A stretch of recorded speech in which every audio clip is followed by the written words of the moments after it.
वानरसेना किनाऱ्यावर उभी आहे. 100 योजने विस्तारलेले पाणी आणि उसळणाऱ्या लाटांनी पुढचा मार्ग रोखला आहे. सीतेचा शोध घेण्यासाठी हा पाण्याचा विस्तार पार करणे कोणत्याही शारीरिक क्षमतेच्या पलीकडचे होते. तेव्हा जांबवंतांनी हनुमानाला त्यांच्या खऱ्या अस्तित्वाची आठवण करून दिली. जेव्हा शारीरिक बळ अपुरे पडते तेव्हा भक्तीतून मिळणारे आंतरिक बळ जागृत करावे लागते. हनुमानांनी डोळे मिटले. त्यांच्या हृदयात एकाच नामाचा गजर सुरू झाला, राम राम राम. या एका शब्दाने त्यांच्या शरीरात अशा ऊर्जेचा संचार केला जिने निसर्गाच्या भौतिक नियमांना मागे टाकले.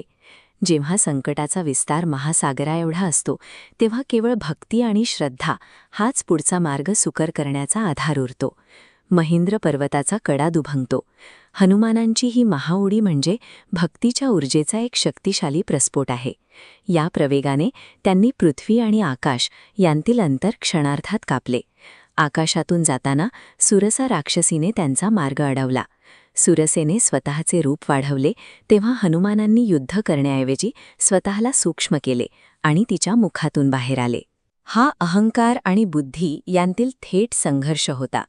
त्यानंतर सिंहिकेने समुद्रातून त्यांची सावली पकडून त्यांना ओढण्याचा प्रयत्न केला.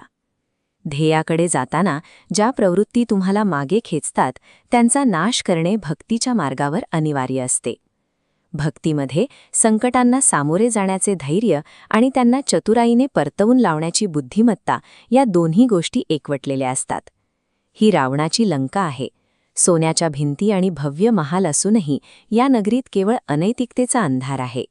वैभव असूनही येथे आध्यात्मिक शांतीचा पूर्णपणे अभाव आहे. लंकेच्या वेशीवर लंकिनी राक्षसीचा हनुमानांनी एकाच प्रहारात पराभव केला. रावणाच्या अभेद्य वाटणाऱ्या अहंकाराला बसलेला हा पहिला तडाखा होता. हनुमान रावणाच्या महालात पोहोचले. तिथे सर्व काही होते, पण तिथे रामा नामाचा अभाव होता. ज्या ठिकाणी ईश्वराचे स्मरण नसते ते स्थान सोन्याचे असले तरी मुळात असुरक्षित असते. सत्तेचा आणि संपत्तीचा पाया जर नैतिकतेवर उभा नसेल तर सोन्याचे साम्राज्यही कोसळायला वेळ लागत नाही. लंकेतील अशोकवनात सीतामाता एकट्याच बसल्या होत्या. चारही बाजूंनी राक्षसींचा पहारा असूनही त्यांच्या चेहऱ्यावर निर्भयता होती. त्यांची आंतरिक भक्तीच त्यांचे सर्वात मोठे संरक्षण बनली होती. सीतामातेने ही गवताची काडी स्वतःच्या आणि रावणामध्ये ठेवली.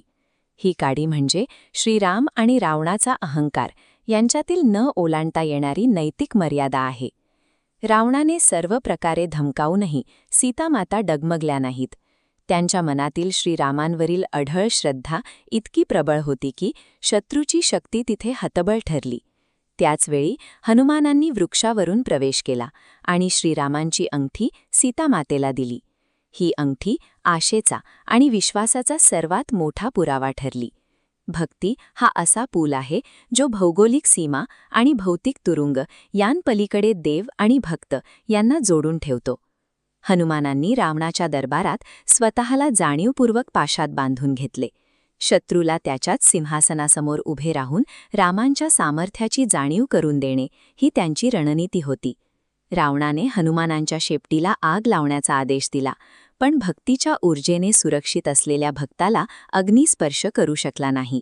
तो अग्नी हनुमानांसाठी शीतल झाला. काही क्षणांतच रावणाच्या सोन्याच्या वास्तू जळून खाक होऊ लागल्या. संपूर्ण लंका आगीच्या भक्ष्यस्थानी पडली.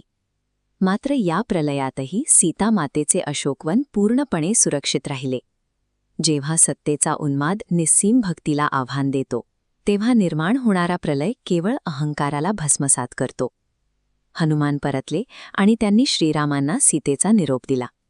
भक्ताच्या या निष्ठीने साक्षात श्रीरामांच्या डोळ्यात आनंदाश्रू दाटून आले.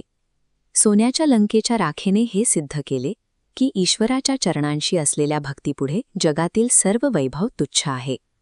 ज्याच्या हृदयात निष्ठा आणि श्रीराम भक्ती आहे त्याच्यासाठी महासागरही पार करण्याजोगा होतो आणि शत्रूचा अग्नीही शीतल होतो. कोणतीही शक्ती अशा भक्ताचा मार्ग रोखू शकत